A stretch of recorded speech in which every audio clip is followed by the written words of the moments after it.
Let's get analysis with Alexey Muraviev. He's an associate professor of national security and strategic studies at Curtin University in Perth, Australia. Thank you so much for speaking to us on this news hour.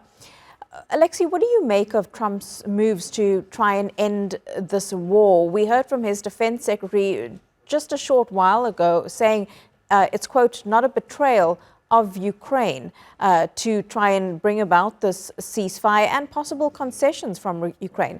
Do you agree with that statement?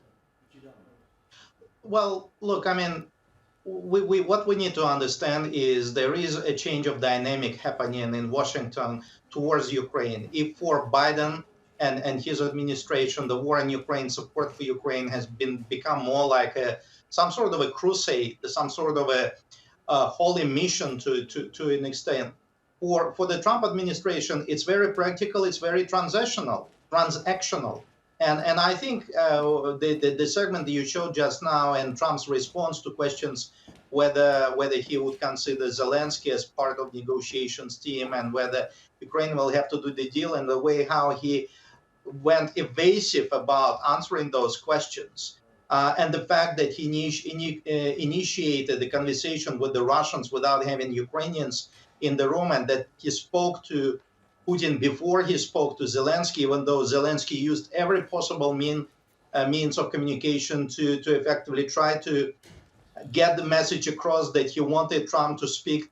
He wanted Trump to speak to him, meaning Zelensky, before Putin. Really suggests that for Trump, Zelensky and discussions with Zelensky will be carried out under different set of circumstances compared to the Biden administration. It will be telling what to do rather than seeking their advice or seeking their approval and creating this sense that Ukraine somehow is in the driver's seat behind this whole great power rivalry and confrontation over the war-torn country. Where does this leave Ukraine then in terms of those concessions that it's most likely going to have to make? Because normally when you have peace talks, when you're looking at a ceasefire, both sides have to make some sort of concessions here. What type of concessions would Russia possibly have to make? Right now, I would have difficulty in seeing that Putin would actually enter into practical negotiations that would lead to an immediate ceasefire, because Russia continues with its strategic advance. Russia holds initiative. It's not in Putin's interest to stop the war effort now, because his forces have the advantage. It's in the interest of Zelensky to start seeing his people stop being killed, his infrastructure stop being demolished, and getting himself some sort of an operational pause, which Putin would not let in the first instance. And the Russians made it very clear they want a permanent, conditional end of the war rather than a temporary ceasefire. For Zelensky to come into some sort of negotiation right now would be incredibly difficult. As Trump said, his approval rating in Ukraine has dramatically slided. There is a question of how far he can continue postponing the elections. And certainly because he will have to make concessions more than the Russians, and then he will have to explain to the Ukrainians this radical departure from we will return back to the frontiers of 1991 or the condition pre-invasion, and now they will have to face the reality, the new gruesome reality, when they have lost hundreds and thousands of people, and they have lost more territory than they used to control before the invasion, before the Crimea situation.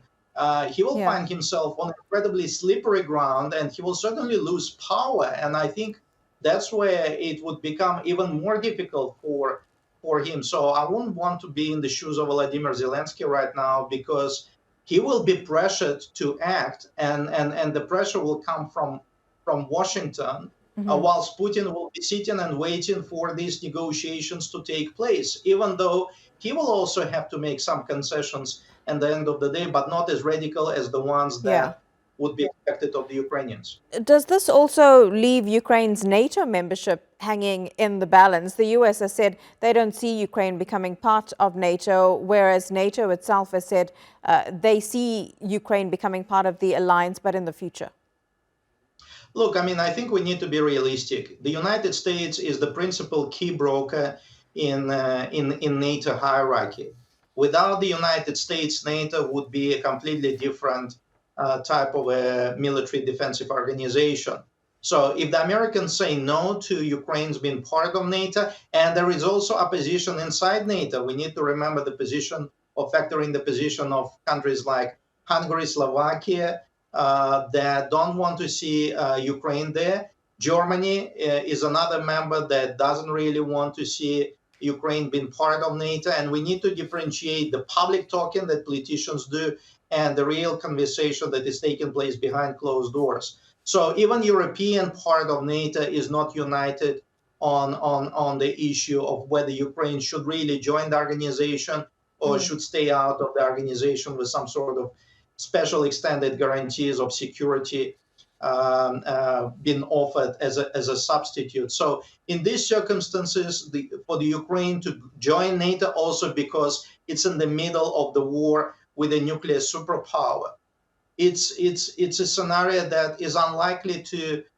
become reality in any foreseeable future. And it certainly will be one of those preconditions that the Russians clearly articulated before they would be prepared to enter negotiations room. So promising Ukraine membership now, meaning that Trump can kiss goodbye to any possibility of normalizing a dialogue between Moscow and Washington. Alexey Muraviev, thank you so much for your analysis. Much appreciated. Thank you.